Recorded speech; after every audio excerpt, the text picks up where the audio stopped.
Well, welcome back to the McDowell-Phillips House. Today we're visiting this back porch entryway again. Brian, tell us a little bit about kind of the progress of what's been going on here and what is this going to be eventually? Well, this is our primary exit out of the house for tours, but it'll also be the worker entryway, if you will. And this porch had suffered quite a bit of water damage on some of the rails, as well as numerous coats of paint on the floorboard. So what Brian and Al Coath have been doing this week is removing the paint, sanding the surface, and so it'll be prepared for a new paint, new coat of paint here shortly. And in that process, they also rebuilt the stairs coming out, both this way into the porte cochere, as well as westwardly down to the parking area. So this is really going to be a very functional utility type entrance to the museum. And when we have tours, people will enter the front door, but they'll exit out here and back out to the street. So it's really going to be a very used porch, and that's why we wanted these posts to be extra strong and the stairs a little wider to accommodate two people or somebody needing an assist in or out of the museum. So a lot of work went into this, and preserving the wood as much as possible was an important piece of this project, is that we really just didn't want to replace with everything if we could avoid it. And they did a great job cleaning up the wood and making it presentable and also durable enough for many more years. Yeah, and that's one of the things that we've been talking about with this project, is kind of balancing preservation and restoration. We're preserving, you're keeping what's here and making it functional again and safe, where restoring is either removing and replicating or absolutely taking it back to how it looked at a certain period of time. But preservation is kind of cool because it shows, as we've talked about the changes on the outside and some of the inside, it shows the evolution of the house and the families who lived here and how they had to change it to make it function for their way of life. Brian, why don't we swing around the side real quick and look at your 3-ton entry, I think you called it. But one last point on this one, most people ask, why is there a stair step over here when you had one right here? Well, you have to remember, when your horse and carriage was parked right here, the horse was standing here, so you just couldn't walk out without the horse getting a little antsy, or maybe there's worse things on the ground. So you use the side entrance to exit to the front of the house. Good point. So, well, you gotta think, who has horses and carriages anymore? That's true. Well, let's go check out the other back entry. On one of our earlier visits, we were talking about the shingle style and just kind of how fluid it is and the curves and how things kind of undulate. But then we get back to the rear of the house and you can see how geometric a shingle style home can also be. So one of the cool things that I love that's original to the home is this latticework wall behind us. Originally that was a mudroom. After the fire that was changed around a little bit.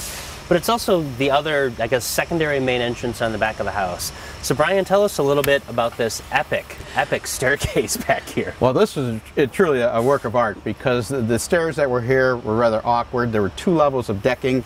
The original level when the door was there, and then the revised level which actually stepped down. Yeah. So it was, from a safety aspect, we felt we wanted to get the deck level and the stairs sturdy and to modern code. So Alan Coath has spent a great deal of time with Tom Cavalier and Brian Coath cutting well over 150 of these 1x1 spindles out of Lodi lumber. Excellent, beautiful wood. It's a shame to paint them, but the bottom line is these stairs are extremely strong and durable. So as we use this as our, what you might call, utility entrance, carrying things, coolers, roasters, food, and whatnot, this is the kind of staircase you want with easy access. And one additional feature is, if we ever install a wheelchair lift, they designed this part of it to swing in as a gate. Oh, nice. And raise the lift directly in front of the door, which could go right in. Yeah.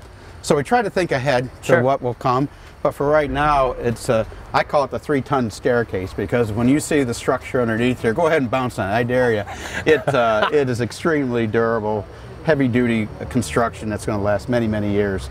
They did incorporate some use of some AZEK where it won't be visible to the outsider, but it does cause or creates a water blockage, so water will not get under the rungs and rot like is so common in older homes. That's a newer technique they have discovered using AZEK material, just in a narrow strip. But that little feature alone will save a lot of headaches down the line.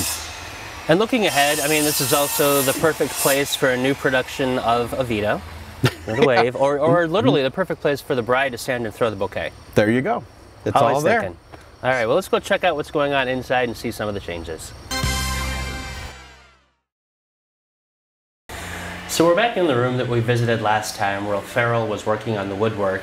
You can see just the beautiful sheen that he's gotten on the wood and the grain that's finally coming out. And just looking around this room, it's kind of fun to look at the quirks of a late 19th century room. When you start to think about it, there's usually not a lot of wall space because behind the cameraman there are 4 windows, and then we have a fireplace, and then we have doors into the music room, then we have a door into the front parlor, the main entrance, vestibule. Then we have a closet door, we have a bathroom door, and you start to look around and think, where do you put the furniture? Well, in the late 19th century, furniture wasn't pushed against the wall. It generally was in the room itself, so that people could move around a lot more freely. So just a fun quirk about shingle-style houses and Victorian architecture. So now I think we're going to go upstairs and see some of the progress that's taking place up there. Brian has a little surprise room to share with us, and then we're going to take a peek in the attic and see some of the treasures that have been here for many, many years. When the house was built, this was one of the original bedrooms, but when it was turned into apartments in the 1950s, this became a combination kitchen and dining room, and then the rooms behind were a lateral apartment up the whole north side of the house. Brian, tell us I know you're excited about this room, and most people looking around aren't going to understand that, but tell us a little bit about the vision for how the Historical Society is going to use this space. Sure. Well, what we've talked about is a vast number of items that the family left us to review and assess into our museum collection. And one of the reasons that we struggle with that right now is we don't have a suitable workspace other than removing the items off premise, take the John Smart house and trying to work, but we lack a good work room there as well. So this room we felt was perfect for that, that function. We'll have the computer, laptop here, a working space to review correspondence, letters, photos, document them, put them into the Past Perfect Museum system, and that way we can then eventually digitize them or eventually catalog everything so we can find records quickly and easily. And we've only scratched the surface. Joanne King, our retired curator and local historian, has been working for years with Miriam Phillips and Drew on just one box of letters. So we have many, many more to go through, but having a really nice usable workspace is going to lend a big help to that team. That's fantastic. To do that. I'm sure Joanne will be very happy. This was our this was our first project on the second floor, and we were really excited about getting this in motion. So now the accession team can work while we finish preserving the rest of the house. Fantastic. So in the future, the McDowell-Phillips House is going to be a museum and also an event space. But when we talk about accessioning and going through historic documents, Brian has a great example here on the table of just a minuscule representation of what is in this house. So Brian, we have these 3 stacks of old papers here. What are these, and what is their tie-in to the home? Well, these are letters addressed to Bessie McDowell, and from the late 1880s, from different parts of the world, including Scotland and some other relatives, and they correspond frequently by letter, advising of current events. What we have found is some details. Bessie was even discussing what the big house layout should look like. So she had ideas through her travels and correspondence of the type of rooms that a house like this should have, and that no doubt influenced her parents in the design as well as the architect. Sure.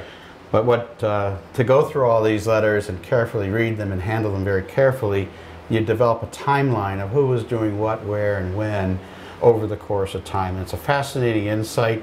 Sometimes you feel like you're peeking in their drawers, you know, reading some family issues perhaps or other things. So it's really a matter of what do you do with the information you have. And a lot of times it's just documenting it and developing those timelines. And then of course we try to catalog them so that we can easily find reference materials on the family or the individuals by either the nature of the event, the name of the people, timeline. So that's what a curator and our accession team really tries to do. Well, I just want to say this is just one example of the types of letters the family kept over the years. And each one has to be carefully reviewed. Here's a U.S. flagship land car. Wow. In France. But fortunately, this family never threw anything away in 5 generations. So we literally have boxes and boxes of things to go through yet. But what's really cool is I mean, we have no idea how long that will take you. It might take you 180 years to go back through 180 years. It may. But you'll really be able to put that story together to have a full understanding. And again, it's such an extraordinary experience to have those documents, to flesh out the McDowell family and how did the big house come about and why was it built this way and all those fun things. That's pretty cool. Yeah, it's going to be cool. And you're right, it does take quite a long time. We do have a couple younger members, recent graduates that are interested in history and have either pursued a history degree or a library science degree. Yeah. Those are the types of people that would be able to help us with the Past Perfect system, which is the museum system that catalogs all this type of items and photographs and so on. Fantastic. So we're really anxious to get started on this, and once that workroom's ready, we're going to be ready to rock and roll. Cool. Can't wait to see what you guys find. Okay. We're on the 3rd floor in part of the attic space, but the space that we're in we believe to originally have been a billiards room. And what's kind of cool, if you look on the wall beside Brian, that's the original wallpaper from 1890 when this house was built, and the original ceiling paper. There are a couple benches built into the side, and there's an old gas line coming in, and certainly it looks like a pool table or a billiards table would have fit here. But then just looking around, you can see the layers and the layers of the history of the family that, again, that accession room that we talked about a little bit earlier is going to be so critical for going through all this. Brian, kind of what are the plans for the 3rd floor in storage and space? Well, I think the first thing is to figure out what we have here. And that's one reason why the accession room is so important. As we remove items from the room carefully, we'll evaluate them, decide is it part of the collection, does it have some relevance that a museum should have, or is it basic household items that have just been kind of discarded over the years or stored here for whatever reason. There's a lot of interesting furniture here. There's some old toys, old doors. We have to figure out where might those have been. Sure. Again, another old bookcase that we believe sat on the 1st floor and was dismantled, perhaps when apartments were created. So there's just a great deal of items, and this is just a sampling of what's in this house, which is why it was such an intriguing project to us, is that where else would you have found a home with 5 generations of history in our city to share? And all the items they kept behind are going to tell some very interesting stories. We have old Bibles, old books, old photos, portraits. It's just an amazing task to try and assess, did these belong to a family member? How did they end up here? Sure. Yeah. So that's just part of the mystery and fun we're going to have. And we'll be sharing with the public as we learn things on our Facebook page, and certainly eventually when we have open houses, we will probably be displaying a lot of items. Eventually, we'd like to see this room restored. It needs a lot of work. Yeah. And it has some water damage, it looks like, but you can see either smoke or some indication, probably from the fire above in the attic that went through here, that probably is a result of that 1903 fire. Maybe they just never got around to using this room. Yeah, but it's intact. Yeah. It's so cool. And it has a beautiful view out the north side windows too. It's a really cool balcony out there. And sure. And with built-in benches, I agree with you. It certainly looks like this would have been a very cool billiard room. Yeah. Welcome back to the restoration of the McDowell-Phillips House. Today we have a contractor from ECB Masonry out of Lodi doing some grouting on the granite base of the tower. You can see behind me, that base of the tower is really a prominent feature of this house. It kind of anchors the south corner of the structure. And by going through and putting the grout in, they're ensuring that the stones are solid and then it will last for another 120 years. So one of the things that happens over time with an old house is that it can start to settle. Now certainly when you look at this corner tower, you can imagine the weight of all this granite. And Brian, tell us, you told me a story about what the mason said about building this and how long it would take. Yeah, our mason said to build a wall like this on a house of this size would have taken 3 or 4 men a good month to do so, because you can only do 3 or 4 feet at a time, and then finding the correct stone combination of both size as well as levelness. And they actually used some smaller pieces to wedge in a nice straight line across here. So it was a very involved process. The stone most likely came by rail from Vermont. Most of it's granite here. So it was quite an undertaking. And then not only that, to watch the curved window sills and the lintel that we're going to talk about. When you look at it, it is like a puzzle piece just fitting in between the cracks. And then what's cool is even this little detail in the grout line, that after they put that in, they took some kind of tool and struck a line to really form that pattern and shape. So as we said, a house like this can settle, and with all this weight, so over time, this keystone or top lintel has cracked. Now that's made of sandstone, I believe. So what they're doing is they have this metal frame. Brian and I are going to lift this up. Oh, that is heavy. Yeah. And high. Yeah. Standard Welding right up the street produced this piece for us to the mason's specifications, and basically it'll be an outer frame around the perimeter of the window, and as we lift the stone up slightly, we'll slide this frame in around and then bring the stone back down to hopefully a level position. Yeah. There's a lot of weight bearing on it right now, but to try and remove that stone and replace it was going to be a very ominous task. Sure. And we feel this will buy us the safety and security of knowing that stone is never going to move once this very heavy steel frame is in place. Right, so this will snap in place and kind of level that out. Because if you think, you still have 2 stories of house sitting on that stone, so it's pretty important that it's taken care of. And this is a great idea, thinking on the fly of how do you fix this. You know, what a cool way to put a local business in as part of this. Absolutely, and once it's painted to match the window trim, you won't even notice it. So we're real happy, and we believe this is going to be the right solution, again, because of the framing and the structure of the house sitting on all this weight. We want to make sure nothing else happens with the stone. Let's put this back down. Boy, that is warm. Especially when it was in the sun. Yeah.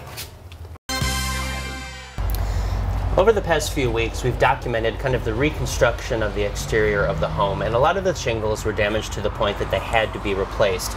But as we also have said, this is a preservation project, so the goal is to preserve the house, but also maintain it. And you can see that here on the front, prior to getting a new paint job. Brian, tell us a little bit about what has happened here to the clapboards and kind of the process for prepping this for the paint.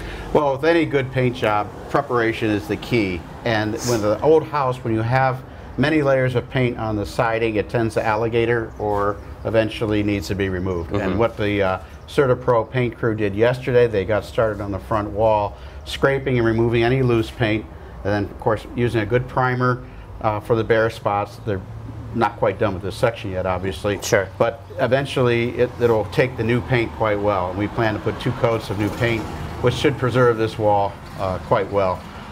As you can see, the upper portion is quite nice. It doesn't get the weather. Right. But down here is where it gets the brunt of the eastern rains and so forth. So as they go through this process, they also want to review our paint color scheme. The Community Design Committee was very helpful in coming up with the design of the paint colors and the trim.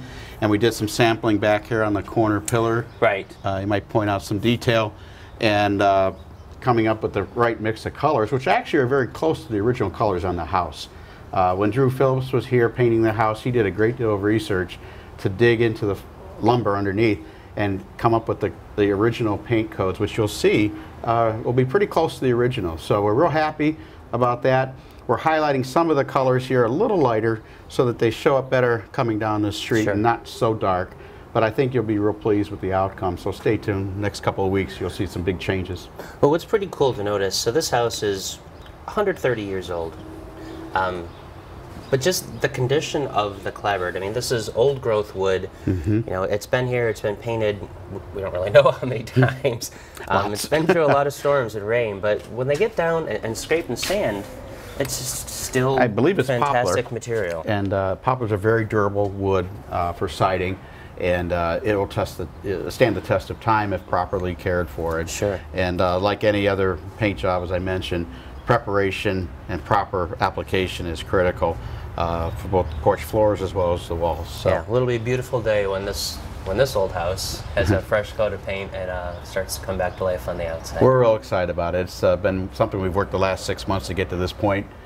We couldn't rush some of these tasks simply because they're very labor intensive.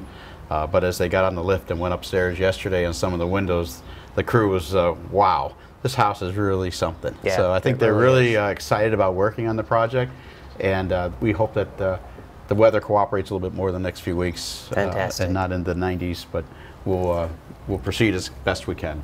Well, I think there's a little bit of electrical work going on today, so why don't we go check out and see what's being done down there? Sure.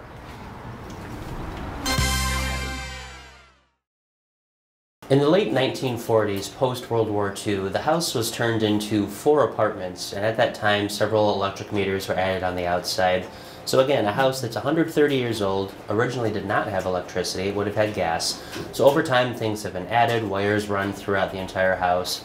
So today the Historical Society is having an electrician come through to make sure everything is safe and to kind of consolidate some of those wires that were on the outside and get it back down to one panel. So the electrician today is putting some lights in so that he can see what he's doing down here. But then over time, they'll be getting rid of the old fuse boxes and going to breaker boxes to make sure that the house is upgraded and safe.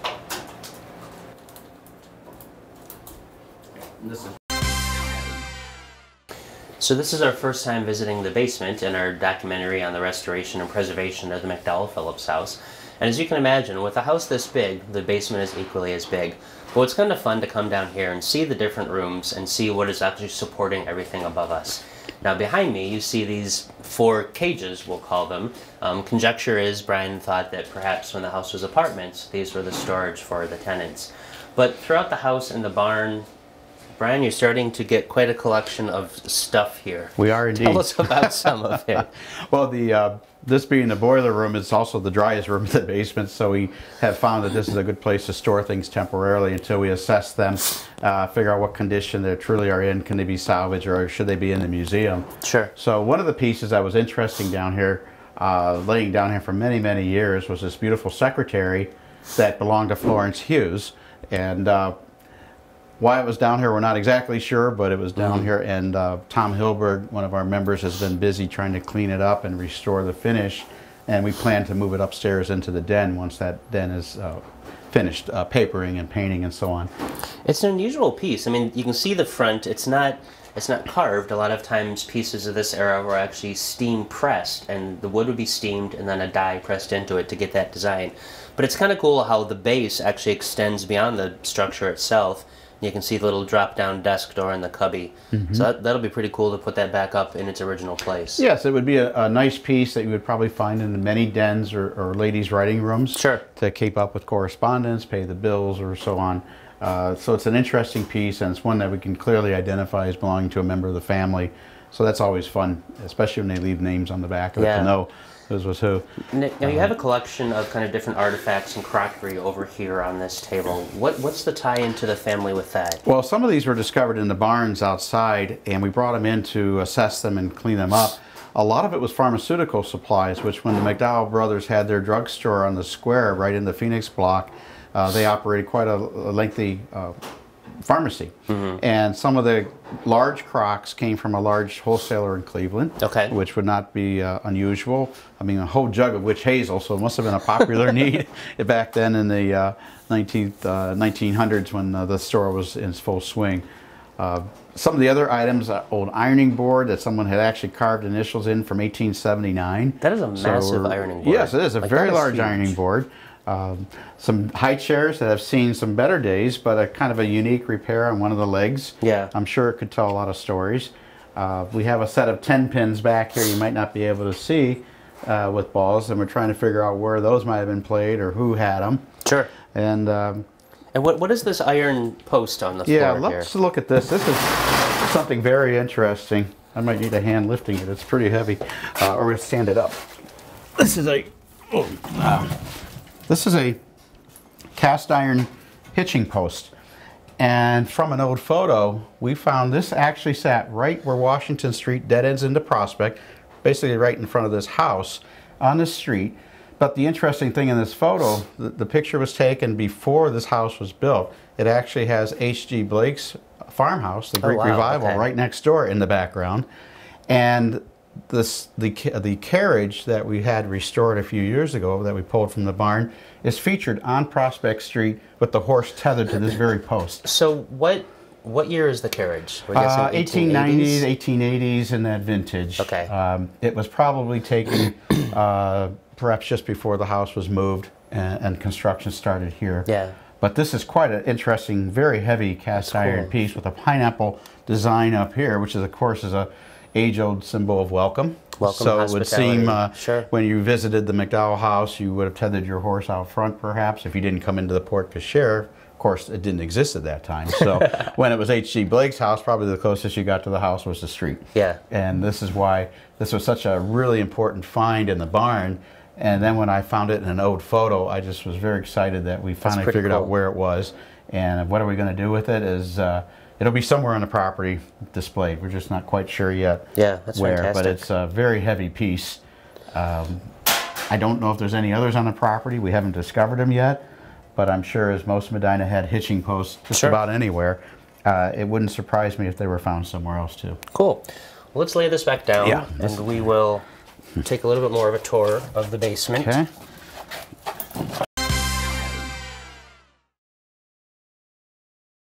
Part of the artistry of a house of this age is even just in the structure and the foundation. So if you look kind of this wall, this amphitheater behind Brian and myself, you can see the brickwork on the top that would be behind that granite on the outside. But then you see this beautiful sandstone base that you can see chisel marks in it, all hand carved. And as Brian pointed out, just this beautiful curve, even the detail of the basement. But it's kind of fun how the interior of a house often reflects the exterior. Now, Brian, here's another great find. I feel like we're on Antiques Roadshow going through. Or American Pickers. One Here's of the another two. one.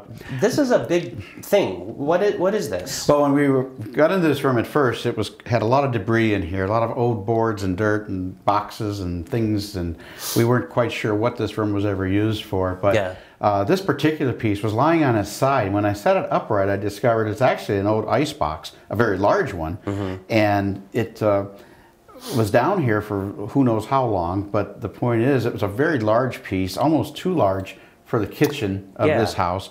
I'm wondering if it wasn't perhaps used in the laundry area where they had a canning station, when maybe they had extra ice boxes on hand for those large family gatherings that occurred several times throughout the year.